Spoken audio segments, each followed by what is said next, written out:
No Código de Trânsito Brasileiro, nós temos o capítulo 15, que trata das infrações de trânsito. São dezenas e dezenas de condutas que são consideradas proibidas. E quando essas condutas são praticadas pelos condutores, e isso é feito de forma irregular, nós temos o cometimento de uma infração de trânsito. E é possível que seja aplicada uma punição. Eu digo que é possível porque o condutor ele tem direito à defesa, recursos, e aí pode ser que nessa defesa ou nos recursos ele consiga provar que não cometeu a infração ou apontar algum erro no procedimento do agente da autoridade de trânsito capaz de invalidar o auto de infração e evitar que a punição seja aplicada. Mas como regra existe lá a conduta infracional, se ela for praticada, pode haver uma punição, o condutor pode ser punido por isso. E aí nós temos duas condutas previstas nesse capítulo 15 do CTB que despertam curiosidade, né, entre algumas pessoas, entre aqueles que estudam a área de trânsito, por exemplo, e também pessoas que não são da área, mas ficam curiosos, né, que é a possibilidade de pedestres e ciclistas serem autuados no trânsito. E nós temos dois artigos nesse capítulo 15 do CTB que trazem exatamente infrações de trânsito para pedestres e ciclistas. Lá no artigo 254 do CTB, por exemplo, nós temos lá, é proibido ao pedestre, e tem 6 incisos trazendo proibições ali para o pedestre, como por exemplo, o pedestre que permanece na pista de rolamento ou anda pela pista de rolamento, exceto quando ele for cruzar a pista de rolamento. Eu não sei se você já notou isso, eu já percebi várias vezes e fico me questionando por que o cara está fazendo ali, né? Às vezes ele está um passo ou dois da calçada, do passeio, e ele vai lá pelo meio da rua, podendo ir pela calçada ou pelo passeio, isso não poderia. Ou quando o pedestre está ali em grupamentos capazes de perturbar a livre circulação no trânsito, a fluidez, a segurança de alguma forma, ou ainda quando ele atravessa a via fora da faixa destinada a ele. Até porque no próprio artigo 69 do CTB nós temos a previsão de que o pedestre, se tiver uma faixa a menos de 50 metros de distância dele, ele necessariamente precisa atravessar na faixa. Então, são algumas irregularidades relacionadas ao pedestre. Isso seria uma infração de natureza leve, teoricamente, se ele fosse habilitado, seriam registrados 3 pontos no prontuário, além de uma multa que é o equivalente a 50% do valor de uma infração de natureza leve, que seria R$ 44,19.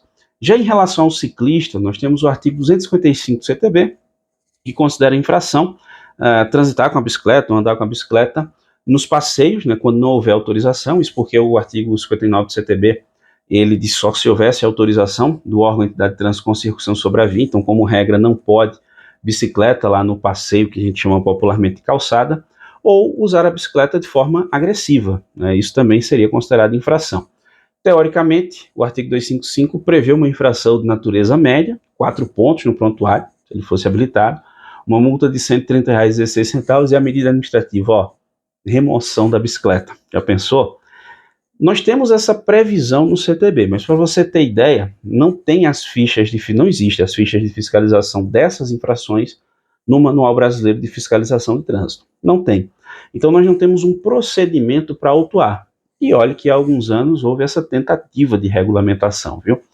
Nós tivemos a publicação da resolução 706, lá de 2017, do CONTRAN.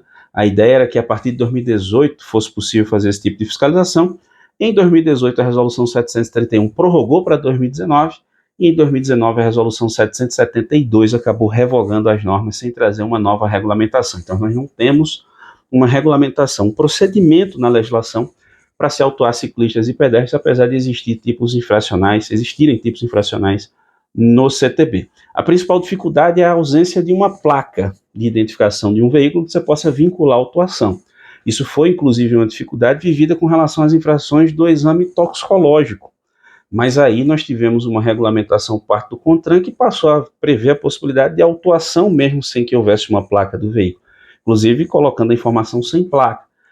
Tem vídeo aqui no canal que a gente fala sobre o exame toxicológico, se for da sua curiosidade. Mas o fato é que, em relação a ciclistas e pedestres, nós temos no CTB regras de circulação, ou seja, a orientação como o ciclista e como o pedestre deve transitar pela via, né? Falta, claro, uma maior disseminação desse tipo de informação, até porque informações sobre a educação do trânsito, esse tipo de coisa, o mais comum é que a pessoa tenha acesso quando for tirar a primeira habilitação, mas seriam regras de segurança importantíssimas para serem compartilhadas com toda a sociedade e não somente com usuários do trânsito que estão na direção de um veículo automotor, né? Isso é um fato, e também, né, para preservar a segurança de ciclistas e pedestres. Então, Apesar de ter a previsão ali no CTB, nós não temos um procedimento, uma regulamentação prevista na legislação para se autuar ciclistas e pedestres. Nem sei se um dia teremos, mas a título de curiosidade, saibam que existe sim infração de trânsito prevista no CTB para ciclista e pedestre, regras de circulação que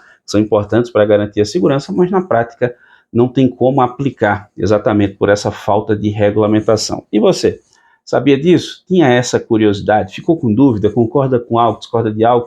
Qual a sua opinião sobre a possibilidade de, quem sabe um dia, não sabemos, ciclistas e pedestres serem fiscalizados e autuados no trânsito? Deixa aí nos comentários. A gente vai trocando informação, discutindo, debatendo e aprendendo todo mundo junto, beleza? Agradeço muitíssimo a você que me acompanha até aqui. Um grande abraço. Até a próxima.